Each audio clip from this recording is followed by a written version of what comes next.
Hello friends, I am Tanisha Gangrade and you are watching TG Agri। Friends, आज हम बात करने वाले हैं ऑर्गेनिक फार्मिंग या फिर ऑर्गेनिक एग्रीकल्चर के बारे में।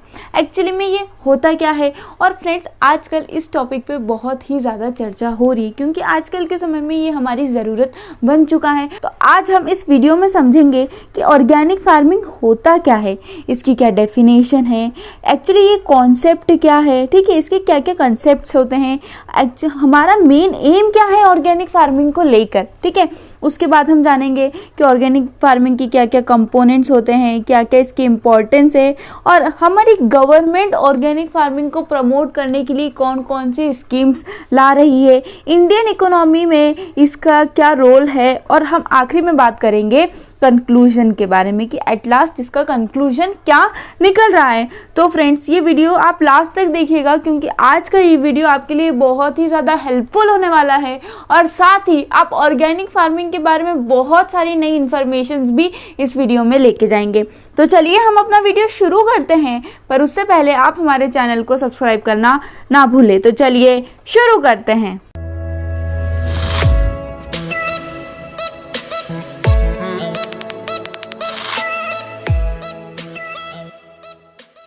हमारा टॉपिक शुरू करने से पहले आज हम कुछ करंट इश्यूज़ पे बात करेंगे, कुछ करंट डेटा के बारे में बात करेंगे ताकि हमें इजीली हम ऑर्गेनिक फार्मिंग तक पहुंच पाए कि यार इसकी ज़रूरत क्यों है।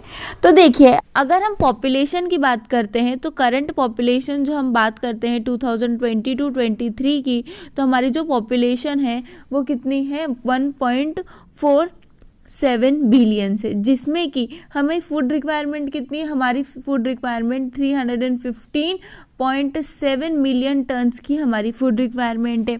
वहीं पे अगर हम 2030 की बात करें तो 2030 तक हमारी जो पॉपुलेशन हो जाएगी वो हो जाएगी 1.5 बिलियंस, जब हमें फूड रिक्वायरमेंट कितने की होगी 5.5 मिलियन टन्स की। एंड आपको सबसे वो बात बताती हूँ, 2050 तक हमारी जो पॉपुलेशन हो जाएगी ना वो हो जाएगी 1.67 बिलियंस और जो हमारी फूड रिक्वायरमेंट है वो 60 से 70% इंक्रीज होने वाली है। तो ये कैसे रिलेट करता है उसको हम अभी आगे देखेंगे। देखिए, हमने जाना था कि ग्रीन रिवॉल्यूशन के पहले हमारे लिए इंडिया में फूड में हम सेल्फ सफिशिएंट नहीं थे, हमें बाहर से क्या क्या चीज़ें इंपोर्ट करनी पड़ती थी, तभी हम हमारे यहाँ के लोगों को हम खाना अच्छे से दे पाते थे। पर ग्रीन रिवॉल्यूशन के बाद हमने क्या किया, हम फूड में सेल्फ सफिशिएंट होने लग गए और बहुत सारी चीज़ें यहाँ से इंपोर्ट भी करने लग गए। इंपोर्ट एक्सपोर्ट का काम हमारा फिर शुरू हो गया। बट सबसे इम्पोर्टेंट क्या चीज़ आ जाती है यहाँ पे, ग्रीन रिवॉल्यूशन। अब ग्रीन रिवॉल्यूशन का क्या मतलब है। देखिए, ग्रीन रिवॉल्यूशन में हमने क्या करा, हमने इसमें क्या करा, हाई यील्डिंग वेराइटीज़ को लगाया, केमिकल फर्टिलाइजर्स का यूज़ किया, यहाँ पे इरिगेशन किया और मोनोक्रॉपिंग की। तो ये सारी चीज़ें हमने एक साथ करी। अब ऑब्वियसली बात है कि अब हम सारी चीज़ें एक साथ करेंगे तो हमारा यील्ड तो बढ़ेगी। तो उस समय तो हमारी बहुत ज़्यादा यील्ड बढ़ी, ठीक है। पर अगर आज हम इन्हीं सब चीज़ों को ध्यान रखते हैं और बात करते हैं तो हम ये पाएंगे कि देखिए 1960 से पहले हमारी जो सॉइल है उसमें किसी भी तरह माइक्रो न्यूट्रिएंट की डिफिशियंसी नहीं होती थी, ठीक है। पर अगर 1960 की बात करते हैं, ये हम बात कर रहे हैं बिफोर 1960, पर अगर हम ड्यूरिंग 1960 की बात करें तो हमें आयरन जो माइक्रो न्यूट्रिएंट है उसकी डेफिशिएंसी हुई। 1999 की बात करें तो 5 माइक्रो न्यूट्रिएंट, उसमें से कौन है, molybdenum, boron, manganese, zinc and iron, in 5 micro nutrient की डिफिशियंसी हुई, ठीक है। 2003 की बात करें तो 2003 में हमारी सॉइल में 8 माइक्रो न्यूट्रिएंट की डिफिशियंसी हुई और अगर आज हम प्रेजेंट की बात करते हैं तो हमारी सॉइल में 10 माइक्रो न्यूट्रिएंट की डिफिशियंसीज पाई गई। तो जो हमारे लिए एक बहुत ही इम्पोर्टेंट और बहुत ही बड़ा मुद्दा बन चुका है, ठीक है। अगर हम इसमें बात करें तो जो कर्नाटका है वो कर्नाटका फर्स्ट रैंक पे स्टूड करता है क्योंकि उसमें जिंक की 78% डिफिशियंसी है, आयरन की बात करें तो 39% डिफिशियंसी है और बोरोन की बात करें तो इसमें 32% डिफिशियंसी है, जो कि एक बहुत ही इम्पोर्टेंट और मैटर करता है हमारे लिए, ठीक है। अब ये तो हुई कि सॉइल में कैसी किस तरह डिफिशियंसी हुई। वहीं पे अगर हम बात करें, हमारा फर्टिलाइज़र कंजम्पशन भी बहुत ही ज़्यादा बढ़ा है। ठीक है, अगर हम 1950 से 51 की बात करते हैं तो वहाँ पे हमारा फर्टिलाइज़र कंजम्पशन हो रहा था 0.52 किलोग्राम पर हेक्टेयर, और वहीं पे हमारा 1999 से 2000 के बीच में हमारा फर्टिलाइज़र कंजम्पशन कितना हुआ, 94.72 kg पर हेक्टेयर। आप खुद देखिए कि कितना बड़ा इंक्रीमेंट है, कितना ज़्यादा इंक्रीज हुआ है हमारा फर्टिलाइज़र कंजम्पशन। ठीक है, चलिए ठीक है, हमने फर्टिलाइज़र भी यूज़ किया, हमने ये सब यूज़ किया। तो स्टार्टिंग में तो क्या हुआ कि जब हम 1 किलो केमिकल फर्टिलाइज़र डालते थे तो हमारा ग्रेन की यील्ड कितनी थी, 15 to 16 kg हमारी ग्रेन्स की यील्ड इंक्रीज होती थी। इंक्रीमेंट इतना होता था, 15 से 16 किलो पर इसमें यील्ड में इंक्रीमेंट होता था। पर वहीं पे अगर आज हम बात करते हैं तो अगर हम 1 किलो केमिकल फर्टिलाइजर्स वगैरह डाल रहे हैं तो इंक्रीमेंट सिर्फ 4 से 5 किलो ही रह चुका है। ठीक है, अब मतलब कि क्या है हमारा जो, अगर हम बात करें तो सॉइल में माइक्रोन्यूट्रिएंट की डेफिशिएंसी भी मैंने आपको बताई बहुत ज़्यादा हो गई है। ठीक है, हमारी जो यील्ड है, यील्ड में भी कुछ इतना ज़्यादा बढ़ोतरी नहीं हुई है, फर्टिलाइज़र का कंजम्पशन भी बढ़ चुका है। इसके साथ साथ अगर मैं आपको बताऊं तो जो हमारे इंडियन स्टैंडर्ड्स हैं, इंडियन स्टैंडर्ड्स के अकॉर्डिंग अगर नाइट्रेट सॉइल में, अगर नाइट्रेट का जो कंजम्पशन है या वैल्यू है अगर 45 मिलीग्राम पर लीटर से ज़्यादा होगी तो हमें वो, हमारे लिए वो कार्सिनोजेनिक हो सकती है, वो हमारे सेंट्रल नर्वस सिस्टम पे अफेक्ट करेगी, ब्लू बेबी जैसी डिसीज़ हमें देखने को मिलेगी। साथ ही अगर फॉस्फोरस का कंसंट्रेशन बढ़ जाता है तो जो वाटर है उसमें वीड ग्रोथ भी बढ़ जाएगी, और हम देख रहे हैं कि आजकल वीड ग्रोथ बहुत ज़्यादा प्रॉब्लमेटिक हो चुका है। तो देख रहे हैं कि हमने किस तरीके से ग्रीन रिवॉल्यूशन में हमने जब चीज़ें स्टार्ट करी थी और आज उसका रिजल्ट हमें क्या मिल रहा है कि हमें ज़्यादा से ज़्यादा डिसीजेस देखने को मिल रही है, हमें वीड्स की प्रॉब्लम ज़्यादा से ज़्यादा फेस करने को मिल रही है ना। हमने देखा कि हमारे यील्ड में भी क्या हो रहा है, लॉस ही हो रहा है, क्योंकि स्टार्टिंग में डालते थे तो 15 से 16 kg का हमको इंक्रीमेंट मिला, एक केजी केमिकल फर्टिलाइजर में 1500 से 16 मिला। पर वहीं पर अगर हम आज की बात करते हैं तो जब हम 1 kg ऑफ केमिकल फर्टिलाइजर डालते हैं तो वहाँ पे सिर्फ 4 से 5 किलो है, जो बहुत ही ज़्यादा डिक्रीज हो चुका है। और यही नहीं, इसके साथ पेस्ट और डिसीज़ की प्रॉब्लम भी बहुत ज़्यादा बढ़ चुकी है। जैसे जैसे हमने डाला तो ऑब्वियसली पेस्ट एंड डिसीज़ की प्रॉब्लम भी बहुत ज़्यादा बढ़ गई है। तो इसी वजह से अगर आपसे पूछा जाए कि सबसे ज़्यादा पेस्टिसाइड किस में यूज़ होता है तो सबसे ज़्यादा पेस्टिसाइड कॉटन में डाला जाता है। उसके बाद जो सेकेंड क्रॉप अपनी वो राइस होती है, इसमें सबसे ज़्यादा पेस्टिसाइड्स का यूज़ किया जाता है। तो इसकी वजह से पेस्ट एंड डिसीज़ की प्रॉब्लम्स भी 10 टाइम्स इंक्रीज हो चुकी है। तो हमने देखा कि जो हमारा ग्रीन रिवॉल्यूशन था, जब हमारे ने इतना, हमारी यील्ड तो बढ़ी, हमारी प्रोडक्टिविटी तो बढ़ी, पर उसका आज क्या क्या इम्पैक्ट है तो ये भी हमने सारी चीज़ें देखी। ठीक है, अब मैंने आपको सबसे पहले पॉपुलेशन के बारे में बताया था, तो हमारी पॉपुलेशन क्या है, इंक्रीज हो रही है। तो ऑब्वियसली अब हमें क्या है, यील्ड हमने क्या देखा, यील्ड हमारी ज़्यादा बढ़ नहीं रही। तो अब हमको इस तरीके से हमारी यील्ड बढ़ाना है, इस तरीके से प्रोडक्शन बढ़ाना है कि हम सस्टेनेबल वे में करें, मतलब इकोलॉजी को भी हार्म नहीं हो, मतलब हमारे इन्वायरमेंट को भी हार्म नहीं हो, ह्यूमन हेल्थ पे भी असर ना पड़े और हमारी सॉइल की फर्टिलिटी भी मेंटेन रहे। तो इन सभी का सल्यूशन क्या है आज हमारे पास, और इन सभी का सल्यूशन जब हम देखते हैं तब हमारे पास एक टॉपिक निकल के आता है और वो है ऑर्गेनिक फार्मिंग। ठीक है, तो अब आई थिंक मुझे आपको समझ में आ गया होगा कि हम ऑर्गेनिक फार्मिंग की बात क्यों कर रहे हैं और ऑर्गेनिक फार्मिंग क्यों इतना ज़रूरी हो चुका है। ठीक है, तो अब हम देखते हैं कि ऑर्गेनिक फार्मिंग होता क्या है, that what is organic farming. देखिए, ऑर्गेनिक फार्मिंग को हम यहाँ पे दो नाम से और जानते हैं, इसे हम कहते हैं इकोलॉजिकल फार्मिंग और बायोलॉजिकल फार्मिंग। ऑर्गेनिक फार्मिंग कोई नया कंसेप्ट नहीं है। ऑर्गेनिक फार्मिंग का मतलब है कि आपके पास जो जो चीज़ें अवेलेबल है नेचर में, है ना, उसे ही हमें यूज़ करना है, फार्मिंग करना है, तो उसे हम कहते हैं ऑर्गेनिक फार्मिंग। अब इसमें क्या है, जब हम फार्मिंग के लिए जैसे vermi compost, green leaf manures, use करते हैं। ठीक है, जब हम क्रॉप रोटेशन करते हैं ताकि क्या हो कि हमारी सॉइल की जो न्यूट्रिएंट की जो डेफिशिएंसी वो मेंटेन हो, न्यूट्रिएंट का लेवल सॉइल में मेंटेन हो सके, है ना। उसके बाद हम बायोलॉजिकल मेंटेन करते हैं, ना कि पेस्टिसाइड्स डाल के। हम यहाँ पे आईपीएम का यूज़ करते हैं, एनिमल हस्बेंड्री हमें साथ में करना होती है, बायो फर्टिलाइजर्स, मैन्योर्स, और जब इन सभी का एक साथ हम यूज़ करते हैं और फिर फार्मिंग करते हैं तो उसे हम क्या कहते हैं, ऑर्गेनिक फार्मिंग। तो आई होप आपको समझ में आ गया होगा कि ऑर्गेनिक फार्मिंग क्या है। अगर हम ऑर्गेनिक फार्मिंग की हिस्ट्री की बात करते हैं तो देखिए, सर एल्बर्ट होवर्ड, जिसको हम ऑर्गेनिक फार्मिंग के फादर के नाम से जानते हैं, उन्होंने भी बताया था, जब उन्होंने पूरा इंडियन ट्रेडिशन फार्मिंग का एक डॉक्यूमेंटेशन करा, जब उन्होंने उसको अच्छे से स्टडी करा, तब उन्हें ये पता चला और उन्होंने बताया कि जो हमारी कन्वेंशनल फार्मिंग अप्रोच है वो अच्छी नहीं है, जो ऑर्गेनिक फार्मिंग है वो बेस्ट अप्रोच होती है फार्मिंग करने के लिए।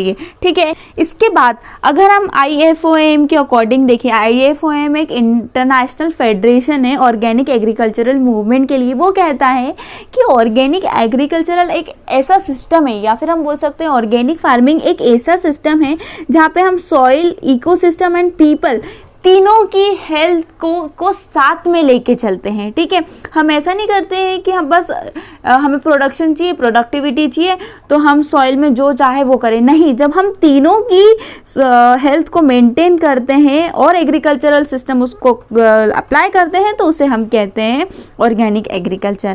देखिए, अगर हम बात करें ऑर्गेनिक फार्मिंग की तो वो कोई एक गोल नहीं है। ठीक है, organic farming is not a goal, it is a ongoing process. कोई ऐसा गोल नहीं कि बस हमें अप्रूव करना है, वहाँ तक पहुँचना है, नहीं, ये ऑनगोइंग प्रोसेस है कि हमें इसको ही लेके चलना पड़ता है। ठीक है, अगर हम ऑर्गेनिक फार्मिंग को पढ़ते हैं, ऑर्गेनिक एग्रीकल्चर के बारे में जब हम पढ़ते हैं तो हमें समझ में आता है कि देखिए, जैसे अगर हम अपने कन्वेंशनल की मेथड की बात करते हैं तो वो कैसी होती है, इनपुट बेस्ड, कि आप ये डालो, ये करो तो आपको इतना यील्ड मिलेगा। पर ऑर्गेनिक एग्रीकल्चर एक्चुअली एक नॉलेज बेस्ड सिस्टम है। यहाँ पे आपका कितना नॉलेज है वो अप्लाई होता है, आपको कैसे करना है, कितना आप सस्टेनेबल फॉर्म में कर सकते हैं। ठीक है, एक्चुअली हम जानते हैं कि हमें फूड सिक्योरिटी में तो हम सेल्फ सफिशिएंट हो चुके हैं, पर न्यूट्रिशनल सिक्योरिटी में अभी भी हम बहुत ही ज़्यादा लैक है। तो अब हमें न्यूट्रिशनल सिक्योरिटी को मेंटेन करके चलना पड़ेगा। हमारे पुअर न्यूट्रिशन के कारण हम डेवलपमेंटल इंडेक्स में 124th प्लेस पर स्टैंड करते हैं। तो ये एक बहुत ही बुरी बात है कि बिना एग्रीकल्चर कंट्री हम, और जिसके बारे में हमको इतना ज्ञान है, पर फिर भी अगर हम डेवलपमेंटल इंडेक्स पे अगर 124th लेवल पे स्टैंड करते हैं तो ये थोड़ा सोचने वाली बात होती है कि ऐसा क्यों होता है। ठीक है, उसके बाद अगर हम बात करें कि एक्चुअली में ऑर्गेनिक एग्रीकल्चर किस पे चलता है, तो ऑर्गेनिक एग्रीकल्चर के मेनली 3 ही प्रिंसिपल्स होते हैं। देखिए, इसके क्या 3 प्रिंसिपल्स होते हैं। तो सबसे पहला जो ये होता है, ये इकोलॉजिकली साउंड होना चाहिए, मतलब इकोलॉजिकली सही होना चाहिए। सेकेंड है, इकोनॉमिकली फिजिबल होना चाहिए, और सोशली एक्सेप्टेंस होना चाहिए। ठीक है, तो यहाँ हमने 3 मेन प्रिंसिपल की बात करी, वो है ecologically suitable, economically feasible and socially acceptance. जब ये तीनों तरीके से एप्लीकेबल होता है तो मतलब आपकी जो फार्मिंग है वो एकदम सही डायरेक्शन में जारी होती है। ठीक है, तो अब हम बात करते हैं कि इसमें देखिए, ऑर्गेनिक फार्मिंग में ऐसा नहीं है कि कोई एक ही मेथड होती है, इसमें बहुत अलग अलग भी मेथड्स होती है। अब इसमें जैसे नेचुरल फार्मिंग आती है। देखिए, नेचुरल फार्मिंग का भी हमने एक वीडियो बनाया है, चाहे तो आप उस वीडियो को देख सकते हैं। इसमें पर्माकल्चर आता है, रीजनरेटिव एग्रीकल्चर आता है, अल्टरनेट एग्रीकल्चर आता है, बायोलॉजिकल फार्मिंग आती है, और लो इनपुट सस्टेनेबल एग्रीकल्चर आता है। तो आप ये नहीं बोल सकते हो कि ऑर्गेनिक फार्मिंग कोई एक ही तरह की मेथड होती है, इसके अंदर भी बहुत सारी चीज़ें आती है। ठीक है, तो अब हमने देखा कि इसमें क्या क्या चीज़ें आती है, बट अब हम बात करेंगे कि एक्चुअली में ऑर्गेनिक फार्मिंग का कॉन्सेप्ट क्या है ना। तो देखिए, अगर हम मॉडर्न एग्रीकल्चर की बात करें तो देखिए, मॉडर्न एग्रीकल्चर में हम क्या करते हैं, हमने अच्छे से केमिकल फर्टिलाइजर्स, पेस्टिसाइड्स, हर्बिसाइड्स का यूज़ करते हैं। हम वहाँ पे क्या करते हैं, मशीनरी का यूज़ करते हैं ताकि हमें ज़्यादा से ज़्यादा क्या मिले, अपना प्रोडक्शन मिले। पर वहीं पर हम सॉइल पर कोई ध्यान नहीं देते हैं। बट अगर अपन ऑर्गेनिक फार्मिंग की बात करें तो organic farming is nothing but it is a soil building mechanism. ठीक है, अगर आपसे पूछा जा रहा है कि एक्चुअली व्हाट इट इज, तो it is nothing but it is only a soil building mechanism, जहाँ पे हम ये कोशिश करते हैं सॉइल को नॉन लिविंग में से लिविंग में टर्न करना। आप कैसे कन्वर्ट कर सकते हो, जैसे ही हम उसकी सारी चीज़ें मेंटेन करेंगे, उसमें माइक्रो ऑर्गेनिजम्स की क्वालिटी को मेंटेन करेंगे, उसमें जो जो भी रहते हैं जैसे अर्थवर्म वगैरह को, अगर वो सही तरीके से रह रहे काम कर रहे हैं, तो वो क्या है, ऑर्गेनिक फार्मिंग है। तो एक्चुअली ऑर्गेनिक फार्मिंग क्या है, वो एक सॉइल बिल्डिंग मैकेनिज्म है जिसमें हम ये बात करते हैं कि हमें सॉइल को नॉन लिविंग से लिविंग में कंट्रोल करना होता है, और जब नॉन लिविंग से लिविंग में कन्वर्ट करना होता है, और जब हम इसे कन्वर्ट करते हैं तब हमें इसमें कोई भी chemical fertiliser, pesticides, growth regulators किसी का भी यूज़ नहीं करना होता है। हमें इसकी न्यूट्रिएंट सप्लाई के लिए सिर्फ लोकल रिसोर्स का यूज़ करना होता है। जैसे मैंने आपको बताया, हमें ऑर्गेनिक मैन्योर यूज़ करना है, बायो फर्टिलाइजर्स यूज़ करना है, ठीक है, हमें क्रॉप रोटेशन करना है ताकि इसका अच्छे से मैनेजमेंट हो सके। तो ये तो हमने बात करी कॉन्सेप्ट्स ऑफ ऑर्गेनिक फार्मिंग की, कि एक्चुअली ये क्या कॉन्सेप्ट है, तो आपको समझ में आ गया होगा कि ये मेनली एक सॉइल बिल्डिंग मैकेनिज्म होता है। ठीक है, अब हम बात करते हैं कि हमारे एम क्या है ऑर्गेनिक फार्मिंग को लेके। ऑब्वियसली यार देखिए, जब भी हम किसी चीज़ पे बात करते हैं तो हमारे कुछ ना कुछ एम होते हैं, तभी हम बात करते हैं, उसके बारे में इतना डिस्कशन होता है, अदरवाइज नहीं होता है।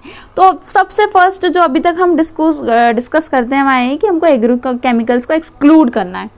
ठीक है, उसका कम से कम यूज़ करने की कोशिश करना है, हमें हमारे नेचुरल बैलेंस को मेंटेन करके रखना है, हमें न्यूट्रिशियस फूड का प्रोडक्शन करना है। ठीक है, हमारे जो रूरल लाइवलीहुड्स है उसमें ऑर्गेनिक फार्मिंग को बढ़ावा करना है ताकि उनको भी प्रॉफिट हो सके, है ना। हमें सॉइल एंड वाटर रिसोर्स को कंजर्व करके रखना है, क्योंकि हम जानते हैं कि अगर जो वाटर पोल्यूशन वगैरह हो रहा है तो सबसे ज़्यादा किसके कारण हो रहा है, हमारी फार्मिंग में जब हम केमिकल का यूज़ करते हैं तभी ज़्यादा हो रहा है। ठीक है, तो उससे भी हम बच सकते हैं। ठीक है, हमें लाइव स्टॉक प्रोटेक्शन करना है along with the crop production. सबसे इंपॉर्टेंट चीज़ आती है हमें बायोडाइवर्सिटी एंड इकोसिस्टम सर्विस को क्या करना है, कंजर्व करके रखना है। ऑब्वियसली अब आप मुझे बताइए कि अगर हम हमारी बायोडाइवर्सिटी को कंजर्व नहीं करेंगे तो ये कैसे मेंटेन हो पाएगा, और ये आगे चल के कैसे पॉसिबल हो पाएगा। आगे चल के तो शायद ये भी पॉसिबल ना हो पाए, हमारी जो एग्रीकल्चर खेती है वो मुश्किल में जा सकती है। तो हमें इसे भी बैलेंस करके चलना होता है। हमें पॉल्यूशन से प्रिवेंशन चाहिए, क्योंकि पॉल्यूशन एक बहुत बड़ी आजकल के समय में प्रॉब्लम बन चुका है। हमारी फॉसिल फ्यूल एनर्जी को रिड्यूस करना है एग्रीकल्चर में, क्योंकि जब हम उसमें दूसरी चीजें यूज कर सकते हैं तो वाई फॉसिल फ्यूल्स, है ना। तो हमें उसका भी रिडक्शन करना है, हमें फॉसिल फ्यूल्स का कम से कम यूज़ करना है। ठीक है, हमें एक ऐसे सस्टेनेबल एग्रीकल्चर सिस्टम को अप्लाई करना है जो तीनों के लिए बेटर हो। कौन कौन, एनवायरनमेंट के लिए, सॉइल के लिए एंड ह्यूमन बीइंग्स के लिए। जब वो तीनों के लिए सस्टेनेबल होगा, सूटेबल होगा, तो वो एक बहुत ही अच्छी मेथड हमारे सामने होगी। ठीक है, तो ये हमने किसकी बात करी, ये हमने बात करी एम की। हमारे एम क्या है, तो these are our aims for the organic farming. Okay, now अब हम बात करते हैं कंपोनेंट्स ऑफ ऑर्गेनिक फार्मिंग के। तो इसके मेनली 4 कंपोनेंट्स होते हैं: crop and soil management, nutrient management, plant protection, live stock management and soil and water conservation. देखिए, अगर हम क्रॉप एंड सॉइल मैनेजमेंट की बात करें तो आप मुझे बताइए कि आप क्रॉप और सॉइल को किस तरीके से मैनेज करोगे, है ना। तो आप कैसे करते हैं, जब हम ट्रेडिशनल एग्रीकल्चर सिस्टम को देखते हैं तो हम वहाँ क्या देखते हैं कि वहाँ हम एक क्रॉप नहीं लगाते हुए बहुत सारी क्रॉप लगाते हैं, ताकि जो हमारी सॉइल में जो न्यूट्रिएंट है उसका बैलेंस हो पाए, है ना। हम क्रॉप रोटेशन करते हैं, वहाँ पे हम इंटर क्रॉपिंग करते हैं, है ना, कंपेनियन प्लांटिंग करते हैं, कवर क्रॉप्स लगाते हैं, ताकि वो दोनों एक साथ मैनेज हो पाए। जैसे कि क्या होता है, हम जानते हैं कि पल्सेस जो है, पल्सेस में क्या यूज़ होगा, नाइट्रोजन वहाँ पे क्या रहेगी, नाइट्रोजन वो उनके पास एफिशिएंसी होती है, तो उसके बाद हम कोई सी दूसरी क्रॉप लगाए। तो इस तरीके से हमको क्रॉप और सॉइल को मैनेज करना है। उसके बाद आती है हमारी न्यूट्रिएंट मैनेजमेंट। तो न्यूट्रिएंट आप किस तरीके से मैनेज करोगे, जब आप इसमें बायो फर्टिलाइजर्स, मैन्योर्स का यूज़ करते हैं तो उसे हम कहते हैं न्यूट्रिएंट मैनेजमेंट। और इस तरीके से आप, वो इसका एक कंपोनेंट ही है। ओके, उसके बाद हम बात करते हैं plant protection and live stock management में। तो प्लांट प्रोटेक्शन का मतलब है कि यहाँ पर बहुत सारी अलग अलग मेथड्स होती है। आप डायरेक्टली केमिकल पेस्टिसाइड से प्लांट को प्रोटेक्ट नहीं कर पाएंगे। देखिए बहुत सारी ऐसी सस्टेनेबल मेथड्स होती है जिसमें हम प्लांट को प्रोटेक्शन दे सकते हैं। There are some methods which helps in livestock management too. Last में आता है हमारा soil and water conservation which is one of the most important, क्योंकि आजकल हम जान रहे हैं कि जो हमारा सॉइल इरोजन है वो बढ़ चुका है, और जो हमारा वाटर है हम जानते हैं कि बहुत सारी ऐसी जगह है जहाँ पर ग्राउंड लेवल पूरा, जो हमारा ग्राउंड वाटर है पूरा ख़त्म हो चुका है। तो सॉइल एंड वाटर कंजर्वेशन भी हमारे लिए एक बहुत ही इम्पॉर्टेंट जो है कंपोनेंट बन चुका है कि इसे भी हमें किस तरीके से कंजर्व करके रखना है। हम जानते हैं जब हम इसमें मल्चिंग वगैरह करते हैं तो उस तरीके से हम सॉइल एंड वाटर को कंजर्व कर सकते हैं। किस तरीके से हम कम से कम पानी में और सही तरीके से फार्मिंग करें ताकि हमारा सही तरीके से और हमारा अच्छा प्रोडक्शन और हमें यील्ड मिले। ठीक है, तो ये हमने किसकी बात करी, हमने बात करी कंपोनेंट्स ऑफ ऑर्गेनिक फार्मिंग के। अब हम बात करेंगे इम्पोर्टेंस ऑफ ऑर्गेनिक फार्मिंग की, कि इसके क्या क्या इंपॉर्टेंस होते हैं। तो देखिए इसके बहुत सारे इंपॉर्टेंस और एडवांटेजेस होते हैं, पर हम मेनली 4 एडवांटेजेस की बात करेंगे। वो environmental advantages, social advantages, economic advantages and health and nutrition. तो देखिए सबसे पहले अगर हम एनवायरमेंट एडवांटेज की बात करें तो उसमें आता है बायोडाइवर्सिटी, हम कंजर्व करके सकते हैं, हम सॉइल हेल्थ को मेंटेन करके रख सकते हैं, वाटर कंजर्वेशन में हेल्प होगा। ठीक है, हम जो ग्रीन हाउस गैसेस है उसका एमिशन कम होगा, ऑब्वियसली बात है। हम एक क्लाइमेट रेजिलिएंट एग्रीकल्चर की तरफ बढ़ेंगे और हमारे इकोलॉजी बैलेंस होगी। ऑब्वियसली हम जानते हैं कि अगर हमारी इकोलॉजी की बैलेंस होगी तभी हम सही तरीके से आगे चल पाएंगे, अदरवाइज हमारे लिए बहुत ज़्यादा डिफ़िकल्ट होने वाला है आगे का समय। ठीक है, उसके बाद अगर हम सोशल एडवांटेजेस की बात करें तो हमारी सोशल कैपेसिटी बढ़ेगी, अपॉर्चुनिटीज़ बढ़ेगी, एम्प्लॉयमेंट मिलेगा ज़्यादा से ज़्यादा। ठीक है, हमारी एजुकेशनल और हेल्थ कंडीशंस में इम्प्रूवमेंट होगा। ठीक है, हमारा जो इंडिजिनियस नॉलेज है, क्योंकि हम जानते हैं कि हम एक कृषि प्रधान देश है और हमारे पास एग्रीकल्चर का बहुत नॉलेज है, तो हमें हमारे इंडिजीनियस नॉलेज को बढ़ाना है। ठीक है, और इसके साथ साथ यहाँ पे रूरल में जो विमेन है उनको भी एम्पावरमेंट मिलेगा। तो ये तो बात की हमने इन्वायरमेंटल एडवांटेजेस और सोशल एडवांटेजेस की। बट अब हम बात करते हैं इकोनॉमिक एडवांटेज, जो आजकल के समय में हमारे लिए मेन मुद्दा है कि इससे हमारी इकोनॉमी पे क्या इफेक्ट होगा। तो ऑब्वियसली सबसे बेटर है, सबसे पहला है कि प्रोडक्शन कॉस्ट का रिड्यूस होगा, क्योंकि आप कम से कम fertilizers, chemical fertilizer, pesticide use करेंगे तो ऑब्वियसली क्या है, आपका प्रोडक्शन कॉस्ट कम होगा, आपकी इनपुट एफिशिएंसी बढ़ जाएगी, फार्मर्स की इनकम बढ़ जाएगी, परचेसिंग पावर बढ़ जाएगी, आप इजीली ऑर्गेनिक मार्केट में सही दाम आपको मिल जाएगा। ठीक है, उसके बाद अगर एक कोई क्रॉप फेल होती है तो आपका वो रिस्क भी नहीं रहेगा कि चलो ठीक है एक क्रॉप फेल हुई, दूसरी क्रॉप तो है। क्योंकि हमने देखा ऑर्गेनिक फार्मिंग में हम एक क्रॉप, मोनोक्रॉपिंग नहीं करते। ऑर्गेनिक फार्मिंग का मतलब ही है जहाँ हमें इंटर क्रॉपिंग करना है। तो क्या होगा, हमारी मेन क्रॉप फेलियर का रिस्क भी क्या हो जाएगा, कम हो जाएगा। हम सस्टेनेबल डेवलपमेंट होगा, पॉवर्टी कम होगी। ठीक है, हमारे पास लार्ज ऑर्गेनिक इनपुट्स की रिक्वायरमेंट होगी। ठीक है, उसके बाद हम बात करते हैं इसकी कुछ सर्टिफिकेशन प्रोसेस होती है, मार्केटिंग फैसिलिटीज़ है ना, कुछ रिसर्च फैसिलिटीज़ और कुछ ट्रेनिंग फार्मर्स को जो फैसिलिटीज़ है वो भी दी जाएगी अगर हम ये सब चीज़ें शुरू करते हैं। तो ये तो हमने बात करी हमारी इकोनॉमिक एडवांटेजेस की। और लास्ट में आता है हेल्थ एंड न्यूट्रिशन। हम इस पर ध्यान नहीं देते हैं क्योंकि हम बोलते हैं ठीक है, बट एक्चुअली चीज़ नहीं है। सबसे इम्पॉर्टेंट तो ही हमारा हेल्थ है और न्यूट्रिशन। ऑब्वियसली अगर हम सही हैं तो हम काम कर सकते हैं, हमारी तबीयत खराब है तो हम कुछ नहीं कर पाते। अगर हम ऑर्गेनिक फार्मिंग करेंगे, अच्छा खाएंगे, हमारी हेल्थ अच्छी रहेगी, हम अच्छे से हमारे आगे का काम करेंगे, है ना। तो उससे क्या होगा भाई, हमें न्यूट्रिशियस एंड हेल्दी फूड मिलेगा। हमारी माल न्यूट्रिशन की जो इतनी प्रॉब्लम है इंडिया में, इतना खाना होने के बावजूद भी हम जानते हैं कि माल न्यूट्रिशन की बहुत सारी जगह बच्चे बहुत इससे सफ़र कर रहे हैं, उसकी प्रॉब्लम रिड्यूस हो जाएगी। ठीक है, और जो हम पेस्टिसाइड्स में हैवी मेटल का यूज़ करें तो उससे भी मैंने आपको बताया कि बहुत सारी डिसीजेस कॉज हो रही है, वो भी कम हो जाएगी, है ना। उसके बाद हम कहते हैं diverse food with increase income. हमें जो हमारी इनकम है वो इंक्रीज हो जाएगी विद डाइवर्सिफिकेशन ऑफ फूड के साथ। तो ये हमने बात करी इम्पोर्टेंस ऑफ ऑर्गेनिक फार्मिंग की, कि हमारे पास एक्चुअली में इसकी क्या इम्पोर्टेंस है। हमें ऐसा लगता है कि नहीं यार इट इज़ कुछ ही फ्यू इम्पोर्टेंस है, बट आज आपने देखा कि इसकी कितनी ज़्यादा इम्पोर्टेंस है। ठीक है, तो ये बात करी हमने इम्पोर्टेंस ऑफ ऑर्गेनिक फार्मिंग के बारे में। अब हम बात करते हैं कि एक्चुअली में गवर्नमेंट की क्या क्या स्कीम्स है जो ऑर्गेनिक फार्मिंग को प्रमोट कर रही है। तो देखिए, सबसे पहले हमारे पास एक national organic farming research institute है जो गंगटोक सिक्किम में है। उसके बाद हमारे पास नेशनल सेंटर है ऑर्गेनिक फार्मिंग का जो गाजियाबाद उत्तर प्रदेश में है। इनका एक ही मेन एम होता है कि हम किस तरीके से ऑर्गेनिक फार्मिंग को बढ़ावा दें, इसकी रिसर्च में ज़्यादा से ज़्यादा काम करें और किस तरीके से इसको हम प्रमोट करें। ठीक है, अगर हम national centre of organic farming की बात करते हैं तो इसके 6 रीजनल सेंटर्स है, बेंगलुरु में, भुवनेश्वर में, पंचकुला, इम्फाल, जबलपुर एंड नागपुर में। और इनका मेन एक एम होता है कि जितनी भी सेंट्रली स्पॉन्सर्ड स्कीम है उसको किस तरीके से स्टैब्लिश करना है, किस तरीके से उसको आगे बढ़ाना है। हम ये भी जानते हैं कि जो सिक्किम है वो फर्स्ट स्टेट है जो पूरी तरीके से ऑर्गेनिक फार्मिंग करता है। ठीक है, तो ये कुछ ऐसे प्रोग्राम्स है, इनिशिएटिव्स है जो गवर्नमेंट द्वारा लिए गए हैं ताकि वो ऑर्गेनिक फार्मिंग को बढ़ावा दे सके। थर्ड स्कीम में हमारी पार्टिसिपेटरी गारंटी सिस्टम। देखिए, पार्टिसिपेटरी गारंटी सिस्टम एक पार्टिसिपेटरी अप्रोच है।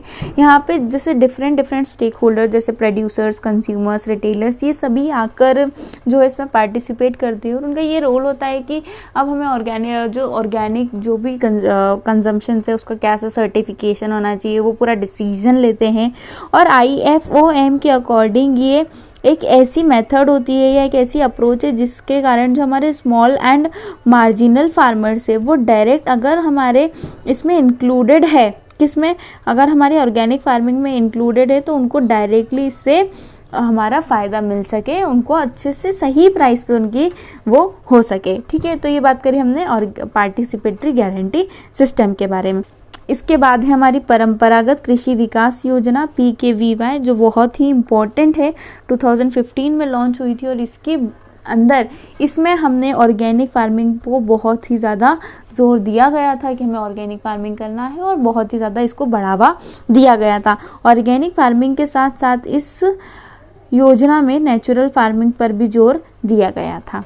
तो ये इतने सारे अप्रोचेस है जो गवर्नमेंट के द्वारा रखे गए हैं। पर अब हम बात करते हैं कि ऑर्गेनिक फार्मिंग का इंडियन इकोनॉमी में क्या फ़ायदा है या क्या उससे रिलेट करती है।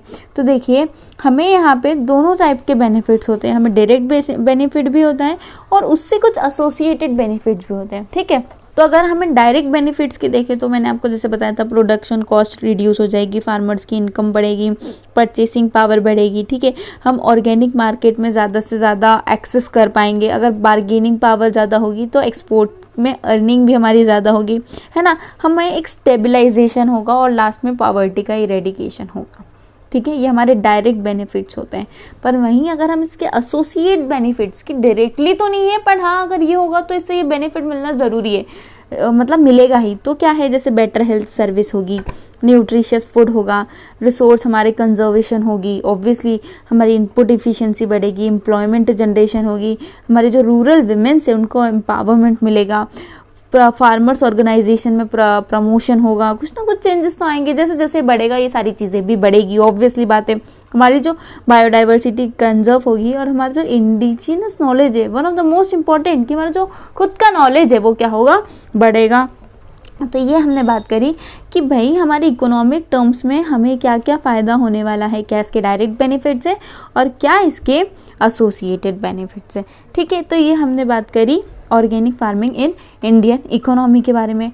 देखिए, अभी तक तो हमने बात करी कि इंडियन इकोनॉमी में ऑर्गेनिक फार्मिंग का क्या रोल है। ठीक है, अब हम बात करेंगे कि status of organic farming in India.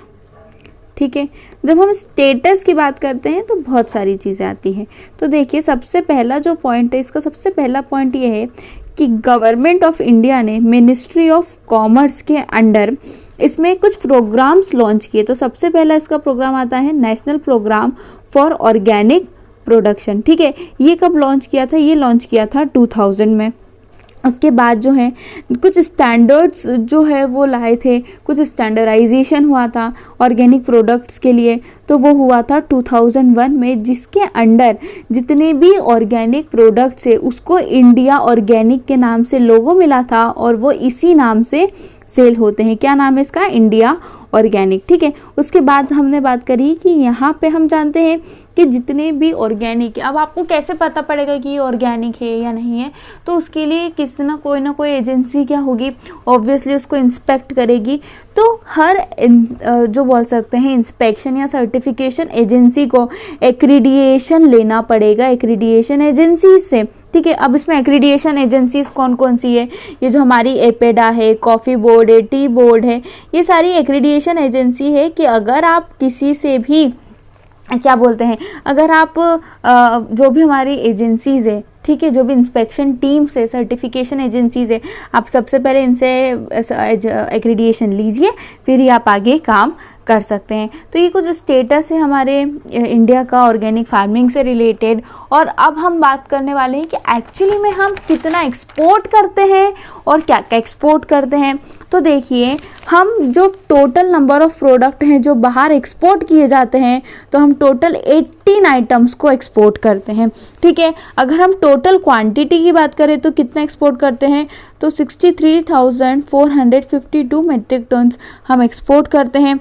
ठीक है, टोटल एग्रीकल्चरल एक्सपोर्ट हमारा देखिए कितना है, तो 27,720 करोड़ रुपए का हम एक्सपोर्ट करते हैं। और ऑर्गेनिक कितना एक्सपोर्ट करते हैं हम? ऑर्गेनिक एक्सपोर्ट की बात करें तो वो है 0.32% का हम एक्सपोर्टेशन करते हैं। तो हमने देखा नंबर ऑफ प्रोडक्ट कितने, हम टोटल 18 ऑर्गेनिक प्रोडक्ट को करते हैं एक्सपोर्ट, उसमें टोटल 63,452 मेट्रिक टन से, जिसका हम बात करें टोटल एग्रीकल्चरल एक्सपोर्ट्स कितना है, 27,720 करोड़ का एक्सपोर्ट है, जिसमें ऑर्गेनिक एक्सपोर्ट 0.32% है। ठीक है, अब अगर हम बात करें कि इसमें कौन कौन सी चीज़ों को एक्सपोर्ट किया जाता है, तो इसमें टी आता है, कॉफ़ी, उसके बाद कुछ स्पाइसेस होती है, उसके बाद है हमारा rice, wheat, pulses, oil seeds, fruits, vegetables, cashew nuts, ठीक है, कॉटन और कुछ हर्बल प्रोडक्ट्स। तो इन सभी चीज़ों को इन सभी ऑर्गेनिक प्रोडक्ट्स को हम बाहर एक्सपोर्ट करते हैं। तो हमने ये भी देखा कि हम कितना एक्सपोर्ट करते हैं, कितने करोड्स में होता है, कितने आइटम्स है, और अभी हमने आइटम्स भी देख लिए कि हमने क्या क्या आइटम्स इसमें एक्सपोर्ट करते हैं। ठीक है, तो अब हम आखिरी में बात करने वाले हैं कंक्लूजन की, कि एक्चुअली इन सब चीज़ों का हमारा कंक्लूजन क्या निकला। तो हम जानते हैं कि एग्रीकल्चर क्या है, बैकबोन है इंडियन इकोनॉमी का। ठीक है, और ऑर्गेनिक फार्मिंग, अगर हमें सॉइल की फर्टिलिटी, हेल्थ और सस्टेनेबल एनवायरनमेंट चाहिए, जो कि आजकल हमारी सबसे ज़्यादा नीड है, अदरवाइज़ हम लोग जानते हैं कि हमें हेल्थ इश्यूज़ बहुत ही ज़्यादा बढ़ते जा रहे हैं, तो हमें ऑर्गेनिक फार्मिंग तो अपनाना ही होगा। ठीक है, हमें ज़्यादा से ज़्यादा ग्रीन मैन्योर्स का यूज़ करना होगा, जैसे सनई ढांचा, उसके बाद FYM, वर्मी कंपोस्ट, नाडेप, इन सब चीज़ों का यूज़ करके और हम साथ में काम करते हुए चलेंगे तो हम ज़रूर कभी ना कभी उस तक पहुंच पाएंगे। जैसे कि मैंने आपको बताया था कि ऑर्गेनिक फार्मिंग कोई गोल नहीं है, it is not a goal, it is an on going process, है ना। और हम ये भी जानते हैं कि अगर किसी भी नेशन की वेल्थ को अगर आपको मेजर करना है, तो nation wealth is measured by it's soil fertility. तो ऑब्वियसली हमारे लिए इसको मेंटेन करना बहुत ही ज़्यादा इम्पॉर्टेंट हो जाता है। तो आई होप आपको आज इस वीडियो में बहुत सारी नई बातें पता पड़ी होगी ऑर्गेनिक फार्मिंग के बारे में, और आपने बहुत कुछ इससे सीखा होगा। तो इस वीडियो को हम यहीं ख़त्म करते हैं। पर फ्रेंड्स, अगर फिर भी आपको कोई भी डाउट हो तो आप हमें YouTube पर कमेंट कर सकते हैं। साथ ही आप हमारे Instagram और Facebook पेज को फॉलो कर सकते हैं, जिसकी लिंक हमने डिस्क्रिप्शन में दी है। साथ ही आप हमारे WhatsApp ग्रुप और टेलीग्राम चैनल को भी ज्वाइन कर सकते हैं, जिसकी लिंक हमने डिस्क्रिप्शन में दी है। तो फ्रेंड्स, इस वीडियो को हम यहीं ख़त्म करते हैं, पर उससे पहले stay healthy and stay happy. Thank you.